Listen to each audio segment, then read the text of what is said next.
تعلیم کا تناسب، پاکستان میں تعلیم کا تناسب کیا ہے؟ ڈیئر اسٹوڈنٹ، بدقسمتی سے ہمارے ملک کے اندر لڑکیوں کے مدارس کی تعداد کم ہے، لڑکوں کے تعلیم پر بہت زیادہ توجہ دی جاتی ہے، لیکن یاد رکھیں اگر ایک بچی، ایک بیٹی پڑھی لکھی ہو تو پورا خاندان تہذیب یافتہ بھی ہوتا ہے، پورا خاندان سلیقہ مند بھی بن جاتا ہے، پورا خاندان سدھر بھی جاتا ہے۔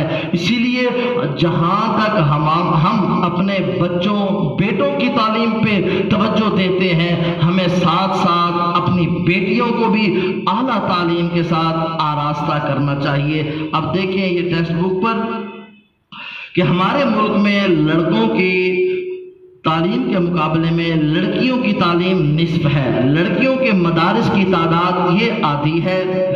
اسی لیے ارشاد گرامی پر عمل کرنے کے لیے ضروری ہے کہ ہم لڑکیوں کی تعلیم و تربیت پر پوری توجہ دیں تاکہ کوئی لڑکی ان پڑھ اور جاہل نہ رہ سکے۔ اسی طرح علم معرفت الہی کا ذریعہ، علم اگر بندہ جاہل ہے، اسے نہ اپنا پتہ ہے نہ اچھے اور برے کا پتہ ہے۔ علم آتا ہے، معرفت کا مطلب ہوتا ہے پہچان کرنا، معرفت کا مطلب ہے کسی کا اصل مقام جاننا۔ اسی طرح بندے کے پاس جب علم آتا ہے، جیسے آپ اسٹوڈنٹس ہیں، جب آپ کے پاس علم آئے گا آپ اپنی ذات کو پہچانیں گے، اپنے مقام کو پہچانیں گے، اپنے والدین کی عزت کریں گے، ان کا مقام اور مرتبہ دیکھیں گے۔ اسی طرح ایک مسلمان کے لیے اللہ تبارک و تعالیٰ کی ذات کو پہچاننا یہ بھی ضروری ہے، اور اللہ تبارک و تعالیٰ کی معرفت حاصل کرنا یہ بھی بہت ضروری ہے۔ علم کے ذریعے ہر انسان یہ کیا ہے؟ اللہ تعالیٰ کی معرفت حاصل کرتا ہے، اللہ تعالیٰ کی پہچان حاصل کرتا ہے۔ علم ایک ایسا زیور ہے جس کے ذریعے ہم اللہ کی ذات کو پہچانتے ہیں، علم ایک ایسا زیور ہے جس کے ذریعے ہم اللہ کی ذات کو پہچانتے ہیں۔ اور آگے فرمایا علم ہی کے ذریعے اللہ تبارک و تعالیٰ کی معرفت حاصل ہوتی ہے۔ اسی لیے انبیاء کرام جتنے بھی 1,24,000 پیغمبر آئے، تمام پیغمبروں نے اللہ تبارک و تعالیٰ کی معرفت کا پیغام دیا، اللہ تبارک و تعالیٰ کی معرفت لوگوں کو کروائی۔ اسی لیے ڈیئر اسٹوڈنٹس، اس علم کو ہم دینی علم کہیں گے، اس علم کو کیا کہیں گے؟ دینی علم۔ اور دنیاوی علم بھی ہم نے حاصل کرنا ہے، لیکن ہماری بیس، ہماری بنیاد یہ اسلام ہے۔ اسلام کی تعلیم یہ ہمیں دنیا میں بھی کامیاب کرتی ہے اور آخرت میں بھی کامیاب کرتی ہے۔ اسی طرح آپ انجینئر بنے، ڈاکٹر بنے، لیکن جب انجینئر اور ڈاکٹر بنے تو اس علم پر بھی توجہ دیں، ایک اچھے طبیب، ایک اچھے ڈاکٹر بنے اور زندگی کے اندر کامیاب انسان بن کے دکھائیں۔ اور ڈیئر اسٹوڈنٹس، ڈاکٹر اچھا بھی ہوتا ہے اگر وہ حافظ قرآن ہو، اگر اسے اسلام کی تعلیمات ہو تو پھر وہ دنیا میں بھی کامیاب ہوتا ہے اور آخرت کے اندر بھی کامیاب ہو جاتا ہے۔